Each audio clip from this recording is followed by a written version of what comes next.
કોઈ પણ ચૂંટણી હોય, આપણે હંમેશા એવું વિચાર્યું છે અને હંમેશા એવી વાત આપણે સાંભળી છે કે જ્યારે જ્યારે ચૂંટણી આવે છે ત્યારે હંમેશા જેટલા પણ મોટા સમાજ છે તેમનું જે પ્રભુત્વ છે તે વધી જાય છે. કારણ કે ચૂંટણી છે ક્યાંક અલગ અલગ સમાજ ઉપર લડાતી હોય છે, પરંતુ સવાલ એ છે કે સમાજ જ્યારે કોઈ પણ પક્ષને મદદ કરે છે ત્યારે સામેથી એ પક્ષ છે એ સમાજને કંઈ આપે છે. અવારનવાર એવું આપણે સાંભળ્યું છે કે ઘણા બધા પક્ષ દ્વારા એવું કહેવામાં આવતું હોય કે જો આ સમાજ અમારી સાથે રહેતો હશે તો પછી એ જે માંગશે એ અમે એમને આપી દઈશું. ઘણી બધી વખત નથી પણ બન્યું, પણ હવે આ બધાની વચ્ચે મેદાનમાં આવ્યા છે ક્ષત્રિય સમાજના આગેવાનો. સ્થાનિક સ્વરાજ્યની ચૂંટણી પૂરી થઈ, જેટલું પ્રભુત્વ એમને મળવું જોઈતું હતું એટલું પ્રભુત્વ ક્ષત્રિય સમાજને નથી મળ્યું અને વિધાનસભાની ચૂંટણી હવે નજીકમાં છે. નમસ્કાર, આપ જોઈ રહ્યા છો નિર્ભય ન્યૂઝ અને હું છું આપની સાથે રિદ્ધિ. ગુજરાતમાં હવે વિધાનસભાની ચૂંટણી નજીક આવી રહી છે અને આ વખતે ફરી એક વખત ક્ષત્રિય સમાજને નમતું ન જોખવું પડે એ માટે હવે ગુજરાત ક્ષત્રિય સભાનું એક આયોજન કરવામાં આવ્યું છે. ગુજરાતભરમાંથી વિવિધ સમિતિઓના આગેવાનો છે આ સભાની અંદર આ બેઠકમાં આવવાના છે. વિવિધ મુદ્દાને લઈને ચર્ચા પણ થવાની છે, પણ આ બધાની વચ્ચે સૌથી વધારે જો કોઈ ધ્યાન કેન્દ્રિત કરતું હોય તો એ બાબત એ છે કે વિધાનસભાની ચૂંટણીમાં આ વખતે તે તમામ આગેવાનોની શું માંગ હશે. કારણ કે જે પ્રમાણે સ્થાનિક સ્વરાજ્યની ચૂંટણીમાં આપણે જોયું કે મહાનગરપાલિકા, નગરપાલિકા, જિલ્લા પંચાયત, તાલુકા પંચાયત આ તમામ બેઠકો ઉપર જો તમે કોઈ પણ સારા હોદ્દા ઉપર જોશો તો તમને ક્ષત્રિય સમાજના જે આગેવાનો છે, જે નેતાઓ છે તે ઓછા જોવા મળશે. હવે આ જ બાબતે ક્યાંક ક્ષત્રિય સમાજમાં નારાજગી પણ છે. આ બાબતે પણ હવે જે આ બેઠક છે તેમાં ચર્ચા થવાની છે. આ બધાની વચ્ચે જ્યારે આ ગુજરાતની અંદર જે ક્ષત્રિય સભાનું આયોજન કરવામાં આવ્યું છે તમામ બાબતે મેં જ્યારે ક્ષત્રિય આગેવાન કરણસિંહ ચાવડા સાથે વાતચીત કરી તેઓ આ તમામ બાબતે શું કહી રહ્યા છે તે પણ સાંભળી લઈએ. મારી સાથે અત્યારે કરણસિંહ ચાવડા જોડાયેલા છે. કરણસિંહભાઈ, નિર્ભય ન્યૂઝમાં આપનું સ્વાગત છે. ધન્યવાદ. હવે તમે ગુજરાત ક્ષત્રિય સભાનું એક આયોજન કરવામાં આવ્યું છે, આ આયોજન કરવા પાછળનું કારણ શું છે? ગુજરાત ક્ષત્રિય સભા એ 1947 થી ચાલતી એક ક્ષત્રિય સમાજની સંસ્થા છે. અમે આવતીકાલે 16/8/2026 રવિવારના રોજ બપોરે 2:30 કલાકે શ્રી રાજપૂત સમાજ ભવન ગાંધીનગર ખાતે ગુજરાત ક્ષત્રિય સભાના હોદ્દેદારો, કાર્યકરો અને અન્ય સામાજિક સંસ્થાના અગ્રણીઓ સાથે એક બેઠક રાખી છે. આમ તો ગુજરાત ક્ષત્રિય સભા દર વર્ષે આવી એક ચિંતન બેઠકનું આયોજન કરતી જ હોય છે, પણ આ વખતે અમે આવતીકાલે એ મીટિંગ રાખેલી છે. વર્ષે મળીએ છીએ ચિંતન કરવા માટે સમાજના પ્રશ્નો. જી. તો આ બેઠકમાં કોણ કોણ હાજર રહેવાનું છે? આ બેઠકમાં મોટાભાગે સામાજિક આગેવાનો જે જુદી જુદી સંસ્થાઓનું પ્રતિનિધિત્વ કરતા હોય અને અમારી ક્ષત્રિય સભાના હોદ્દેદારો અને કાર્યકર મિત્રો તથા રાજપૂત સમાજ ગાંધીનગર જિલ્લો અને શહેરના આગેવાનો ખાસ ઉપસ્થિત રહેવાના છે. અને કયા કયા મુદ્દા ઉપર ચર્ચા થવાની છે?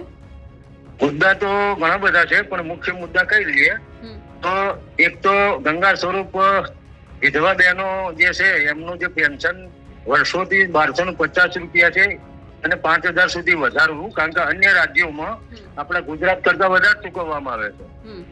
બીજી માંગણી એ છે કે જમીન સર્વે ના સંકલનનો યોગ્ય અભાવ હોવાથી જમીનના સર્વે બાબતના ઘણા બધા પ્રશ્નો એ અમારા ધ્યાન ઉપર, કારણ કે અમે બેઠક પહેલા દરેકના સૂચનો મંગાયા હતા કે ભાઈ તમે સૂચન કરો કયા કયા મુદ્દાઓ આપણે કાર્યસૂચિમાં આવરી લેવા જોઈએ. તો એક તો રીસર્વેની કામગીરી બાબતે બહુ અસંતોષ છે, કારણ કે ગુજરાતના એક તાલુકામાં જોઈએ ને તો મોટા મોટા ગામમાં 700, 500, 800 જેટલી ખાલી એક જિલ્લાની વાત કરું છું, એક તાલુકાની, એ બધી અરજીઓ સર્વે માટે પેન્ડિંગ છે. અધિકારીઓની સંખ્યાનો અભાવ, એના કારણે નાના મોટા મનદુખો, મતભેદો અને આપણે કહી શકીએ કે પ્રશ્નો ઉભા થાય છે. તો આ બાબતે ચર્ચા કરીને સરકારમાં એની રજૂઆત કરી. એ સિવાય તો ઘણા આપણે કઈ પણ છે, જેમ કે હમણાં યુજીસી નો પ્રશ્ન છે. તો યુજીસીમાં નામ માત્ર બિન અનામત, અનામતના જે અનામતમાં વર્ગમાં આવે છે એ બધા પણ અમારી સાથે જ છે. એટલે એ પણ એક સજેશન માંગ્યું છે કે ભાઈ યુજીસી ની સમાજ ઉપર શું અસર થશે. સવર્ણ સમાજની તો વાત ખરી જ, બિન અનામત સમાજની, પણ ક્ષત્રિય સમાજ પર એની શું અસર થશે એ બાબતની પણ અમે ચર્ચા કરી છે અને કરીશું. એટલે આ બધા જે મુખ્ય મુદ્દાઓ છે, માનો કે સરકારમાં જે જમીન માગણી કરેલી હોય તો ઘણી સંસ્થાઓના સજેશન આવ્યા છે કે ભાઈ અમે માગણી કરી હોય, દાખલા તરીકે દેગામ જેવું શહેર હોય ત્યાં સમાજની જમીન છે પણ સ્થિતિ પડવાને કારણે એ જમીન તબદીલ કરીને અન્ય જગ્યાએ આપવામાં આવે, એવી વડામાં એમની માગણીઓ પેન્ડિંગ છે. એટલે મીટિંગમાં બધા એ વસ્તુ લઈને આવશે એટલે એક્ઝેક્ટ ખબર પડશે શું પ્રશ્નો છે. હવે અને હાજી, વિધાનસભાની ચૂંટણી નજીક આવે છે, એ બાબતે કોઈ માંગ તમે મૂકવાના છો તમારા આગેવાનો સમક્ષ, કે તમારા વિચારો શું કહે છે કે આપણે સરકારમાં શું રજૂઆત કરી શકીએ એ બાબતે? એટલે બધા આગેવાનો, કઈ આગેવાનો લગભગ 150 જેવા આવવાના છે. એ આ બાબતને અમે કાર્યસૂચિમાં સમાવેશ કરેલો છે કે ભાઈ ક્ષત્રિય સમાજનું પણ એની વસ્તીના ધોરણે વિવિધ કક્ષાએ પ્રતિનિધિત્વ હોવું જોઈએ. તો હું નિખાલસથી કબૂલાત કરું છું કે જિલ્લા પંચાયત, તાલુકા અને કોર્પોરેશનના ઇલેક્શનમાં ટિકિટો તો વધી, પણ જે મુખ્ય સ્થાન કહેવાય, માનો કે મેયર હોય કે જિલ્લા પંચાયતના પ્રમુખ હોય કે તાલુકા પંચાયતના પ્રમુખ હોય, એમાં ક્ષત્રિય સમાજને યોગ્ય પ્રતિનિધિત્વ મળ્યું નથી. આ હકીકત છે, વાસ્તવિકતા છે.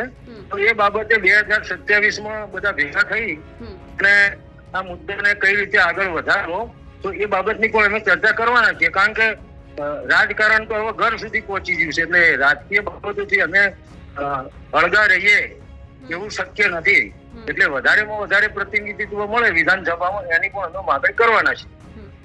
પણ કરણસિંહભાઈ, સવાલ તો એ છે કે જ્યારે લોકસભા વખતે તમારા લોકોની માંગ હતી જે પરસોત્તમ રૂપાલાને લઈને, એ બાબતે પણ ધ્યાન આપવામાં નહોતું આવ્યું. આમની પછી પણ તમે અનેકવાર મુખ્યમંત્રીને મળ્યા છો અનેક મુદ્દાને લઈને, કે જ્યારે મંત્રીમંડળનું વિસ્તરણ થવાનું હતું ત્યારે પણ તમારી માંગ હતી, એ પણ સાંભળવામાં ન આવી. આ વખતે તમે પાછું કહી રહ્યા છો કે સ્થાનિક સ્વરાજમાં કોઈ પણ સારો હોદ્દો જે ક્ષત્રિય સમાજને નથી મળ્યો. આ વખતે તમે માંગ મૂકશો, પણ સરકાર આ વખતે પણ જેમાં વિચારણા નહીં કરે તો? જો હું અત્યારે ગુજરાત ક્ષત્રિય સભાના પ્રમુખ તરીકે વાત કરું છું, આપણે જે વાત કરી એ સંકલન સમિતિ જયારે એની ચર્ચા કરશે ત્યારે હું કઈક જવાબ આપી શકું. પણ આ એટલું ચોક્કસ કહી શકું કે એ વખતે પુરુષોત્તમભાઈની માંગ જે હતી અમારી, એમને ટિકિટ રદ કરવાની, એ થઈ નહોતી. પણ પછી પુરુષોત્તમભાઈને આપ પણ જાણો છો કે કોઈ પોસ્ટ ના આપવામાં આવી, એમાં મંત્રી પણ ના બનાવવામાં આવ્યા. અને અમારી એકતા થઈ, વિચાર શક્તિ પ્રદર્શન થયું. એટલે એની દુરુકામો આમાં શું છે કે કોઈ પણ વસ્તુ હોય એની અત્યારે એ અસર તાત્કાલિક ના દેખાય, પછી પણ દેખાય. એટલે આ વસ્તુ છે એ સંકલન સમિતિનો મુદ્દો છે. સંકલન સમિતિ એમાં 120 ઉપરાંત સંસ્થાઓ છે, એટલે એ બધી ભેગી થઈ પછી આગળ શું કરવું એ ચર્ચા કરશે. ખાલી હું પણ ગુજરાત ક્ષત્રિય સભા પણ સંકલન સમિતિમાં જે સંસ્થાઓ જોડાયેલી છે એ પૈકીની એક સંસ્થા છે. એટલે હું આપને અત્યારે ગુજરાત ક્ષત્રિય સભાના પ્રમુખ તરીકે વાત કરું છું. એટલે હું એ બાબતે વિશેષ આપને કઈ કહી શકું નહીં, કારણ કે એ બાબતની ચર્ચા થાય, મને કહેવામાં આવે તો હું એ વસ્તુ બોલી શકું. જી. અને જે આ બેઠકનું આયોજન કરવામાં આવ્યું છે, મહિલા આગેવાનો હશે આમાં? ના, આમાં અત્યારે શું છે કે મહિલાઓની અલગ મીટિંગ કરવામાં આવશે. એટલે અત્યારે અમે ફક્ત યુવાનો અને વડીલ આગેવાનોની આ મીટિંગ રાખેલી છે. મહિલા બહેનો એમની રીતે સંકલન કરીને તારીખ નક્કી કરશે. એ વખતે મહિલાઓ જ એ વસ્તુનું સંચાલન કરશે, નેતૃત્વ કરશે અને ચર્ચા કરશે. અમારા 2-4 પ્રતિનિધિ એમાં ઉપસ્થિત હશે. જી બિલકુલ. કરણસિંહભાઈ, આપ અમારી સાથે જોડાયા, આપનો ખૂબ ખૂબ આભાર. ધન્યવાદ. હા. કરણસિંહ ચાવડા દ્વારા હવે જે પ્રમાણે વાત કરવામાં આવી છે, હવે જે આ બેઠકની અંદર જે મુદ્દા ઉપર ક્યાંક ચર્ચા કરવામાં આવશે, એમાંથી એ જોવાનું છે કે સરકાર પાસે જો આ મુદ્દા પહોંચશે તો સરકાર છે કેટલું ધ્યાન આપશે. અમારા અહેવાલ લઈને આપનું શું માનવું છે કમેન્ટ કરીને ચોક્કસથી જણાવજો. સાથે જ અમારી નિર્ભય ન્યૂઝ ચેનલને લાઇક, શેર અને સબસ્ક્રાઇબ કરવાનું ભૂલશો નહીં. નમસ્કાર.